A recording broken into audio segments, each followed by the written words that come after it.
ஐயோ மாமா, நல்ல பட்டு பாரு, எப்படி கெடுத்துமிட்டையே, உனக்கு கொஞ்சம் கூட அளவு தெரியாது இல்லையா என்று சொல்லி சிரித்தாள் மலத்தி. காலையில் வீடு வேகமாக கலைந்து போகும். எல்லோரும் தன் தன் வேலையில் முழுகி அந்த நாள் வரும் பொருளால் என்ன வாங்கலாம் என்று யோசிப்பது தவிர வேறு எதும் பார்த்து போகும் வாழ்க்கை இல்லை. மலத்திக்கும் ரங்கராஜனுக்கும் ஒருவருக்கு ஒருவர் ரொம்ப பிடிக்கும். ஆனால் அந்த நாள் மலத்திக்கு வேலை கொஞ்சம் குறைவு, ரங்கராஜனுக்கு மட்டும் வேலை ஜாஸ்தியாக இருந்தது. மலத்தி வீட்டுக்கு வந்து ரங்கராஜன் விரும்பும் கத்திரிக்காய் பொரியலும் கொத்தமல்லி துவையலும் செய்து கொண்டிருந்தாள். ரங்கராஜனும் தனக்கு பிடித்த மதுவை 2 கிளாஸ் அடித்துவிட்டு பசியை தீர்க்க வீட்டுக்கு வேகமாக வந்தான். கதவை தட்டிய சத்தம் கேட்டதும் துவையல் அரைத்துக் கொண்டிருந்த மலத்தி திரும்பி பார்த்து முகம் மல்லிகை பூ போல் மின்னினாள். ரங்கராஜன் வந்தவுடன் மலத்தியை பின்னிருந்து அணைத்து கொண்டான். ஐயோ மம்மா, பொரியல் ஆயிடுச்சு, ஆனா துவையல் இன்னும் ஆகல, கொஞ்சம் வேலை இருக்கு என்று சொல்லி ரங்கராஜனின் கையை சிரிப்புடன் தள்ளிவிட்டாள்.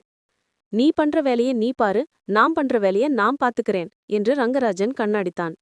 நீ எப்படி பண்ணாலும் எனக்கு பிடிக்கும் சுவாமி, ஆனா இப்போ நிறுத்தலன்னா உன் பசிக்கும் தீராது என்று மலத்தி சொல்லி சிரித்தாள். ஐயோ மம்மா, நல்ல பட்டு பாரு, எப்படி கெடுத்து விட்டையே, உனக்கு கொஞ்சம் கூட அளவு தெரியாது இல்லையா என்று மலத்தி சொல்லி சிரித்தாள். ரங்கராஜனின் அலுப்பு என்னவோ, ஆனால் இந்த காட்சியை தவறாமல் பார்த்து கொண்டிருக்கும் நிலவு தினமும் அலுப்புதான் அனுபவிக்கிறது. வேற ஒரு இடத்தில் சந்திரனின் சில்லத்தன்மையை அனுபவிக்கும் சுப்பிரமணியனும் லக்ஷ்மியும். அவர்களின் குழந்தைகள் காலேஜில் இருக்கிறார்கள். இருவரும் உத்தியோகம் செய்து வாழ்க்கையின் ஓட்டத்தில் அப்படியே முழுகியிருந்தார்கள்.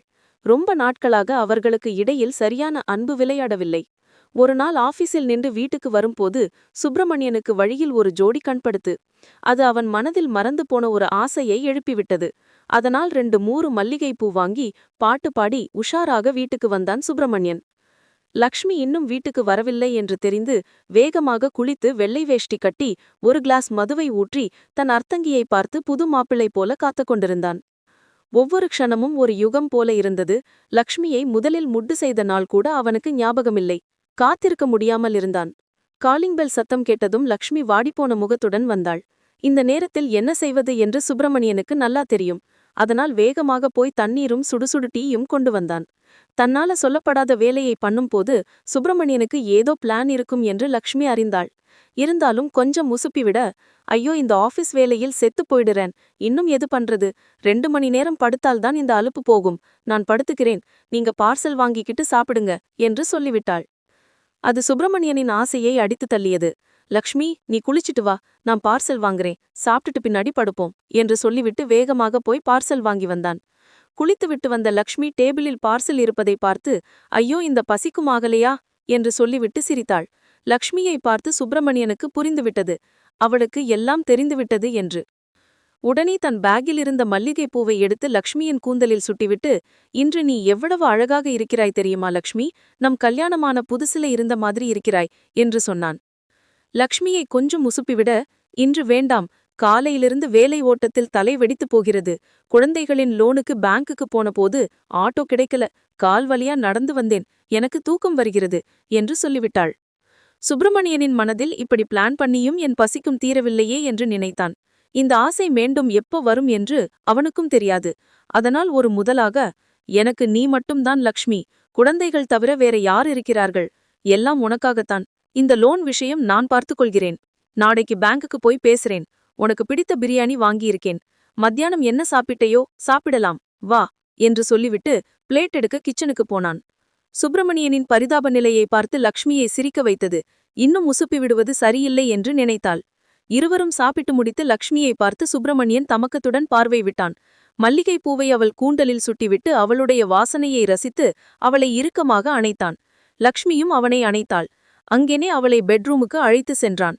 அவர்களை ஜன்னலின் வழியாக மரங்களின் பின்னிருந்து பார்த்து கொண்டிருந்த நிலவு அலுப்பினில் வேற இடத்துக்கு பயணமாகப் போனான்.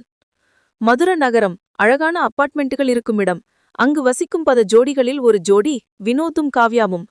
கல்யாணமாகி கொஞ்ச நாட்கள்தான் ஆகியிருந்தாலும் வேற இடத்துக்கு ஷிஃப்ட்ஸானதால் அவர்களின் ஆசைகளுக்கு கவலையும் கனவுகளும் இருந்தது. அதனால் வீக்கெண்டுக்காக காத்திருப்பதுதான் அவர்கள் வாழ்க்கை.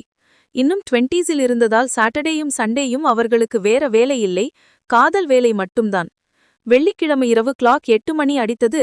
மீட்டிங் முடிந்து ஃப்ரெண்ட்ஸ் எல்லாருக்கும் பை பை சொல்லிவிட்டு கோயிங் டு ஹோம் என்று காவ்யாவுக்கு மெசேஜ் பண்ணிவிட்டு பைக்கில் வீட்டுக்கு கிளம்பினான். வீட்டின் அருகில் இருக்கும் பூக்கடையில் மல்லிகையும் ரோசா பூவும் வாங்கி காவ்யாமை நினைத்து கொண்டு இரவுக்கு தேவையான எல்லாம் வாங்கி இன்னும் 3 மணி நேரம் ஆகலையா, ஐ காண்ட் வெயிட் என்று மெசேஜ் பண்ணிவிட்டு வேகமாக வீட்டுக்கு வந்தான்.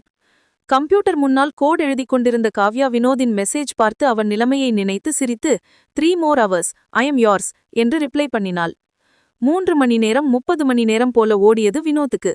குளித்துவிட்டு தன் ஆசையை தீர்க்க காவ்யா எப்போ வருவாள் என்று காத்திருந்தான். ஒவ்வொரு க்ஷணமும் பாரமாக ஓடியது. டைம் பின்னுக்கு போகிறதா என்று பார்த்தான். இல்லை, டைம் முன்னுக்குத்தான் போகிறது, ஆனால் மெதுவாக. இந்த நிஷப்தத்தை உடைத்து காவ்யாவின் மெசேஜ் வந்தது. வரேன், உனக்காக. இன்னும் 1 மணி நேரம் இருந்தது. வினோத் பெட்ட அலங்கரித்தான். கொஞ்சம் பூவை காவ்யாவுக்கு வைத்து மீதி மல்லிகையும் ரோசா ரேகையையும் பெட்டில் துவித்தான். இப்போ வினோத்தால் வல்லவில்லை. காத்திருப்பதுதான் காதலின் சுகம் என்று சொல்வது பொய் என்று தோன்றியது. காலிங் பெல் சத்தம் கேட்டதும் வேகமாக போய் கதவை திறந்தவன் காவ்யாவை பார்த்தான். அவள் அழகு, வெட்கம், சந்தோஷம் கலந்து அவனை பார்த்து சிரித்தாள். கதவை மூடி அவளை இறுக்கமாக அணைத்தான்.